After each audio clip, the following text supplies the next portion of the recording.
Thank you all who are joining us for this mini webinar this afternoon. Over the next 30 minutes, Renee and I are excited to talk to you about smart salting for residents in the DMV region.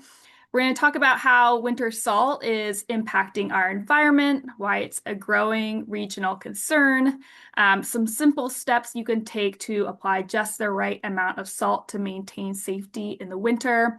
And at the end of this webinar today, two attendees will also have the chance to win a very snazzy snow scraper. And if you've been watching the weather for the next weekend and coming weeks, this will be a great tool to have. So with that, we are going to go ahead and get started.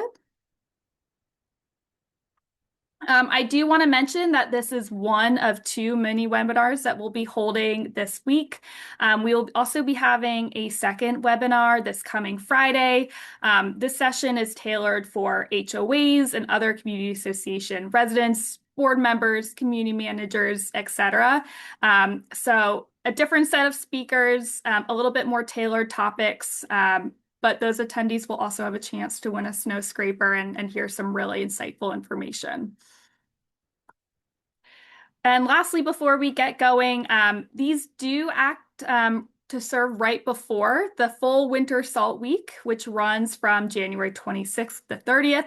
So if you're interested to learn more about any of the topics that we are speaking about today or Friday, this week is jam-packed with different events, social media posting, all that you want to learn about winter salt.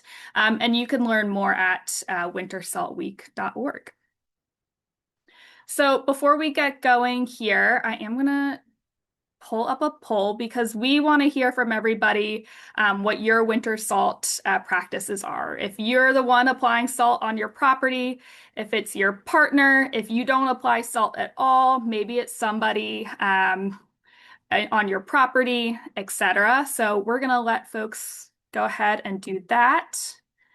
We'll give it another minute, but as we are starting to get some feedback in there, I do want to quickly introduce ourselves. So my name is Rebecca Murphy. I'm the Coastal Program Manager at the Northern Virginia Regional Commission, where I work to advance coastal resources management for the region. Prior to NVRC, I had the pleasure of leading local and regional watershed management and community engagement efforts in Maryland and the Carolinas. And I'm really excited to be joined by Renee Barassa today, who is the Director of Communications and Education at the Interstate Commission for the Potomac River Basin, or ICPRB.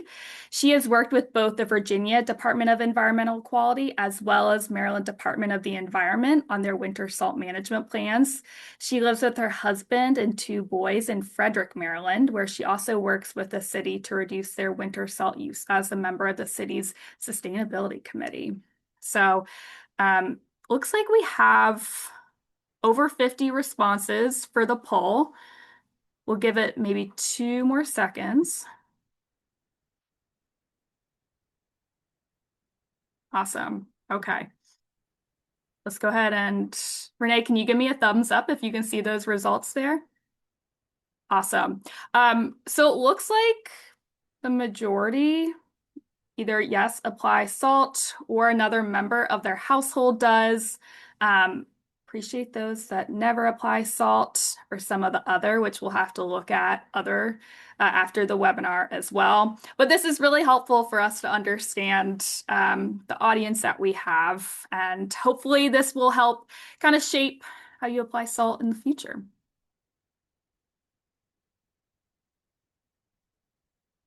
And with that, getting right into it, why should we even care about winter salt? If you live in the DMV region, you know that winter salt is necessary for all the roads, sidewalks, driveways, other surfaces that we need to continue to function daily in the winter time, both before, during, and after winter storm events. We need to make sure that we don't have any icy surfaces so that our businesses can continue running, so that the significant number of emergency services, those vehicles, hospitals, et cetera, can continue functioning, and other operations like maybe your kids' school buses can continue to run smoothly, so that all of these operations can stay open. But with that being said, as much as we need winter salt during the winter time, we do know that 1 tablespoon permanently pollutes 5 gallons of water. So when we're talking about winter salt, we want to understand the balance between those everyday functions that we need within the region and beyond, but also the impacts that we're seeing on a number of different components to our daily lives as well. So one of the first topics that we typically discuss in terms of winter salt impacts is the environment. A lot of people think that right after it snows, all of that salt just disappears and we never have to worry about it again. But the reality is that salt doesn't just disappear after winter storms. Like other forms of stormwater pollution, like nutrients from fertilizer or bacteria from dog waste, when that runs off with all that salty slush after a winter storm event, it runs directly into our storm drains and then into our local creeks, streams, lakes, rivers, and then eventually the Chesapeake Bay. And so what does this mean for those different waterways? Well, those water bodies like creeks and streams are typically freshwater. And so those species, fish, frogs, other animals that live within those water bodies typically aren't able to handle significant increases in winter salt, especially during the winter months. And so this can cause stress to those ecosystems and causing long-term disruption and also biodiversity loss. We also see this with the plants that exist within those water bodies. And so it's something that we have to take into consideration, particularly during the winter months, but we know that these effects are happening all year round due to winter salt applications. Another thing to note here is that we do find that it isn't just affecting surface water. So we're also seeing winter salts impacts within our groundwater. And what that means is impacts as well to our drinking water and then other water sources that we rely on within the region. And so the graphic to the right-hand side here pretty clearly shows the direction of it flowing. So again, we need to think about how it is directly going into these water bodies. And we'll talk about drinking water in a second as well. I want to have kind of an honorable mention here to all of the trees, shrubs, and other vegetation, not just, again, within these water bodies, but probably around your home or around your community. Most of the plants that we have within our community are not salt tolerant, although there are some native species that we can consider to avoid this. But you can see with the image on the right-hand side here, these shrubs clearly aren't able to handle or tolerate winter salt, which is where you kind of get the dying off, where you can see where the spray from the salt has impacted the leaves there. So we know how expensive it is to have landscaping on your property, within your community, et cetera. And it's really not fun to have to look at that both during the winter months and afterwards, because it can cause long-term damage to those plants. I also want to give special consideration to anybody that has pets out there. If you're seeing this within your shrubs, it is also probably affecting your pet's paws. So we know that winter salt can have a burning effect on those paws. It can also cause itchiness and dryness. So while we love to see those little booties that our pets can sometimes wear, if you don't use those in the winter months and you have winter salt on your driveway, on your sidewalk, it really isn't great for your pet's feet. And as I mentioned, with groundwater, we're also thinking about the drinking water impacts from winter salt. Since the 1930s, winter salt applications have increased not just within the DMV, but throughout the DC metropolitan region and beyond. So thinking about our drinking water sources, including the Potomac River, as well as the Occoquan Reservoir within Northern Virginia, we're seeing increasing sodium levels at these intakes, as you can see on the graph to the right-hand side there. And that means a couple of things in terms of what we're doing with that drinking water. So first, we know that it's very difficult and expensive to treat and remove salt from water. I think a lot of people consider if the salt gets into the water, the treatment facility will just remove it and end of story. The reality is that our treatment facilities aren't currently equipped to be able to remove water, so that salt remains within our drinking water and the water that we receive. So it would have a very high price tag in the future if the salt got to the threshold where we would need to actively address this and have a treatment consideration. And so what does that mean for us as those customers and those that drink the water?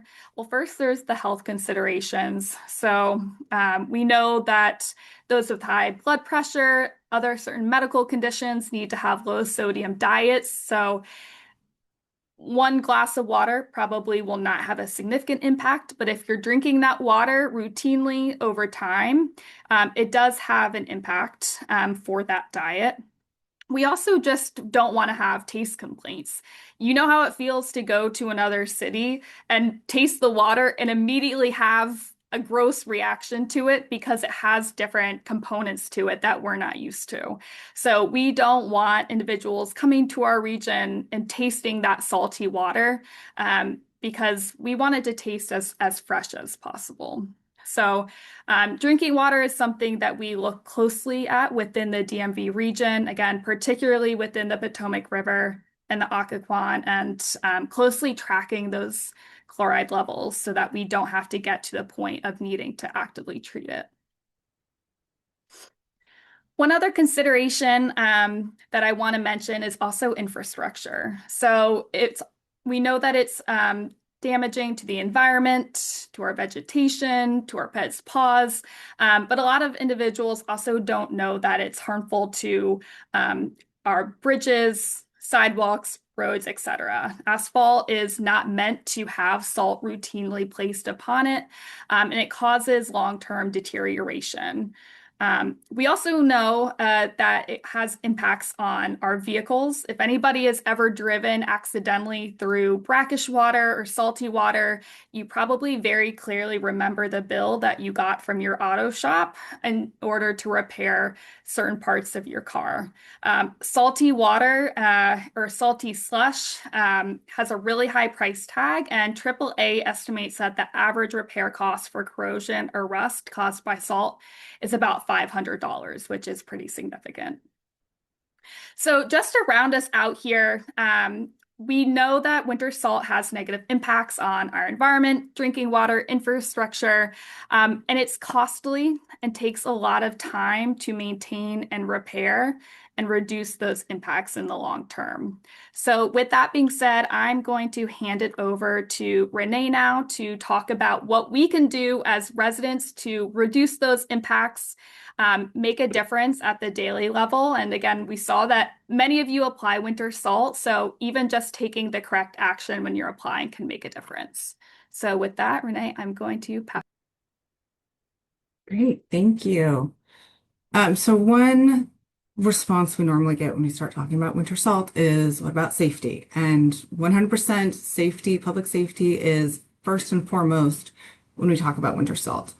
However, there are ways that we can still be safe and be winter salt smart and reduce the amount of salt that we're using.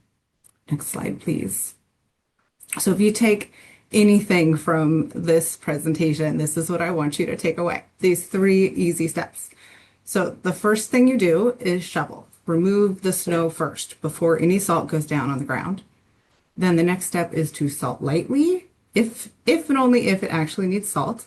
And then the third step is sweep it up. So when things dry out and there is no longer moisture on the ground, you can go sweep it up and use it for the next store. So I'm then going to cover a few tips to be really winter salt smart and help save our waterways from oversalting. What you're looking at is the sidewalk, a well done sidewalk on the left, and then an overdone sidewalk on the right. You need about 3 inches of space in between each salt granule. It's just as safe, if not safer. I don't know about you, but I have definitely almost eaten it on those big piles of salt, like you're seeing it on the right, because it comes like a ice skating rink. It gets really slippery. So you really want that 3 inches of space between the granules, and that will help melt the ice. Next slide, please. And then the next tip is to salt in the right places. Like I said, always shovel first. Never put salt onto snow to melt the snow. And then don't put salt down where it's not needed. If there's no ice, if there's nothing to melt, then there's no need to put salt. On the top right, you'll see a good spot, a good place for salt in the areas that you know become icy really easily or do that thaw, freeze cycle. That's a good place to apply salt. And then lastly, this might be controversial. This is my personal opinion, but I prefer salt on my margaritas as well. Next slide, please. Another thing you can do is just let the sun do its job. The sun is not great for snowmen. There is a reason. It melts them. So if you know the sun's going to come out or the temperatures are going to rise, you give it an hour or so, see if that icy area melts, and then you don't have to do anything. It's like the best answer, in my opinion.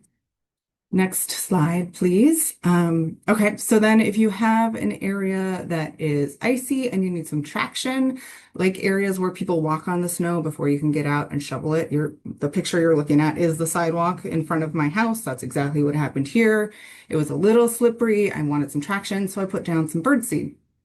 And it was a great way to create traction, and then you get a little bird watching while you're snowed in. It's an excellent option, and it doesn't hurt our waterways. And, oh, sorry, go back real fast. So the other question I get right now is, what are some other materials? What are the materials that we can put down, the salt that we can put down that's like safe for waterways? Unfortunately, there is no de-icing salt that is safe. They all have their pros and cons. We like to say the best salt is the salt that stays in the bag or gets put back in the bag, either way. So now we can go to the next slide. Thank you. Another great option in areas, again, that you know get a lot of snow, get really icy, is put down a tarp before a snowstorm. Put it down. Once the snowstorm's over, remove it. Not only do you not then get slippery spots, you don't bring the salt into your kitchen or into your house or the snow into your house. So that's a great option. Next slide. And like I mentioned earlier, sweep it up after. When things are dry, after the snowstorm, you can sweep it up and save it for the next storm. This is great, especially in this area where we get a lot of warm temperatures mixed with the really cold temperatures. So sometimes if you put down salt for snow, then temperatures rise and it rains, and that rain just takes that salt right into the waterway. So instead of waiting for the rain, you can go out and sweep it up. Next slide, please.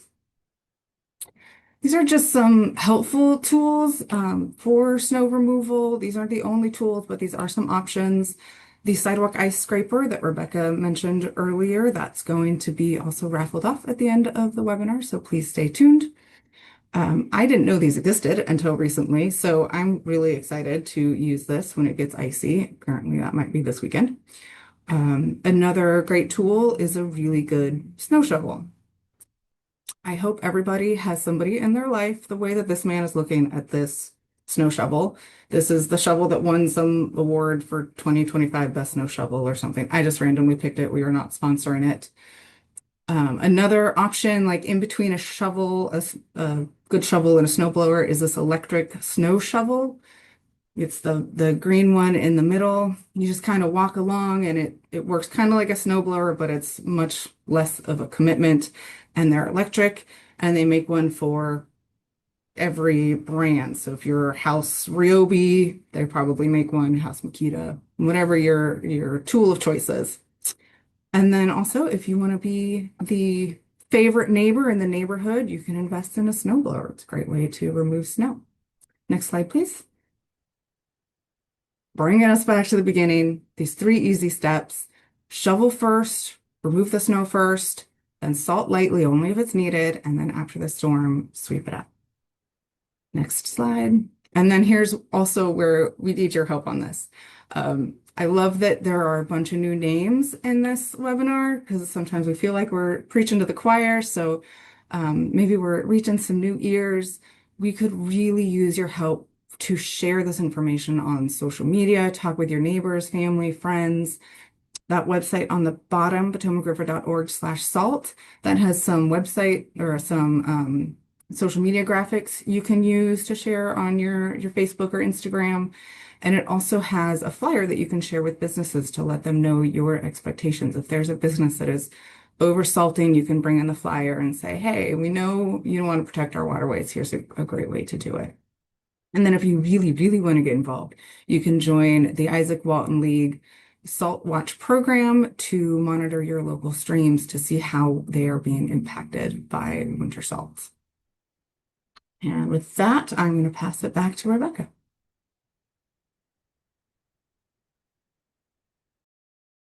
All right, before we take some time for questions, I just want to reiterate this is meant to act as kind of a little snapshot of information to act as a preface for the actual Winter Salt Week and just putting the information for the primary events that they will be hosting next week.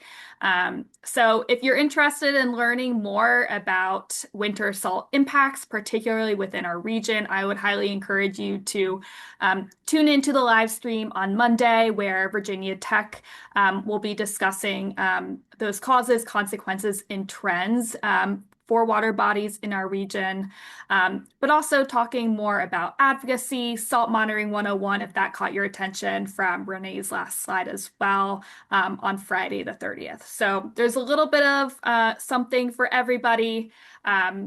And again, all of that information can be found on wintersaltweek.org.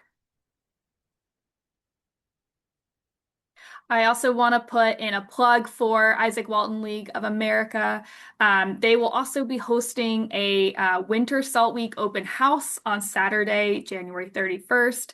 Both Renee and I will be there. So if there was a question or a topic that we didn't get to cover or a question we didn't get to answer this afternoon, come chat with us in person. They'll have presenters. They will also have the opportunity to go out and actually test a local stream. So if the Salt Watch again caught your eye, if there's some interest in your community, this would be a great opportunity to bring a neighbor, bring a friend, to see if it's something you want to get involved in. And with that, I am going to pass it back over to Renee, and she is going to announce our two raffle winners. Yay. I'm excited to announce that Catherine Puma and Portia Pisagon, I don't know how, I'm sorry, did not pronounce your name right. You both have won a 32-inch DeWalt carbon steel blade ice scraper. So please email me with your address and I will get that off to you. Thank you. Awesome. And so with that, I do see some activity in the chat. Looks like we have about 5 minutes for questions. And again, if we aren't able to get to your question, or if there is a topic that you want more information on, Renee and I's email is right there. And both of our websites also contain further information about the topics that we discussed today. So with that, Renee, I'm going to let you turn it over to the chat and see if there's any questions. And I'm going to keep up this page in case anybody needs to jot down our information. Sounds good. So our first question is, what is the limit for salt in drinking water? That's a great question. So technically, there isn't a defined threshold for when we can like concisely say this is when it's actually salty. This is where we need to cut off. There's been some really interesting research by Virginia Tech, who's presenting next Monday at the Occoquan lab, and so they have done a lot of work around what that threshold is, what it should be. But it's something that we're still trying to figure out ourselves. So, great question. What about beet juice? Is it viable? Side effects? Effective? Beet juice is an alternative that we hear about a lot. And Renee, I don't know if you've heard other information, but I've heard it can work. However, beet juice has its own impacts on water bodies. So, as Renee mentioned, the challenge is that there really is no great alternative other than some things like birdseed, other environmentally friendly materials. However, again, beet juice, it can also stain the roads, stain the sidewalks, and again, yeah, it has some other impacts because of its, I think, high fruit or not high fruit, high glucose amount. So it also causes some negative side effects. Which again then just goes into the waterways once it rains, right? Yeah. So on that same note, what is wrong with sand for traction? It's another good question. So sand can be helpful if you make sure to sweep it up immediately. However, sand that gets into our local creeks and streams can cause it to become turbid or cloudy. And that also impacts things like freshwater fish, plants. It reduces habitat viability when it becomes too cloudy and there's too much sediment. But a great question. And again, in smaller spaces, it can be really beneficial if you do remember to sweep it up shortly after the storm. Yep, again, sweep it up. That's the key. And we had another question. How, they seem very frustrated. How does one lightly spread the stuff at the 1 grain to 3 inches? Which is it's a great question, Kurt. Thank you. You want to take that one since you No, talked go about that? ahead. So I think there's no perfect answer to that. I think what does work well is having the one mug or one cup's worth. If you're doing it very lightly, typically, it's the best option. But again, I don't nobody's out there being like, oh, it's not a 3 inch spread, but in that general direction is always helpful. Do pet-friendly ice melts contain salt? Another great question. Oh, that's a great question, and I don't have a perfect answer to it. I think some of the alternatives are better, but most of the types of actual salt that we see is probably still impacting it. But things like birdseed, sand are a little bit better. And there's no label requirements for winter salt. So it being labeled pet friendly really means nothing on an industry level. And same with So that's environmentally something. friendly. Yes. Yep, exactly. What's being done legislation wise for limiting liability if we're using less salt in lots? Good question. And that is somewhere where, if you have further questions about this, I would reach out to Isaac Walton League of America because they do a fair amount of advocacy work. So there hasn't been any legislation put out, at least to my knowledge, in this session on the Virginia side in terms of liability. The one bill that we have seen come out for Virginia will be, or introduced, will be a study on Virginia Department of Transportation's salt use and alternatives to salt as well. So we haven't really seen anything on the liability side, but it is something that we are seeing with our northern state neighbors and ways that they've been attempting to address it. I don't know if you've seen anything on the Maryland side, though, Renee. Yeah. No, not that I'm aware of. Yeah. Um, okay, so Sergio said, can you repeat the information about bird seeds? Um, Go ahead. so yeah. So birdseed is a great alternative. Again, I think it's good for the environment. It makes birds happy. Um, it can be a little costly depending on the product that you choose, but Renee, I don't know if there's anything else that you wanted to add to that. The best part about that is it's really not needed to sweep up. So if you can't get out, you don't want to get out, you don't need to sweep it up. The birds will eat the seed and then the seed will disintegrate naturally as it normally would, the seed husk, if there's a seed husk.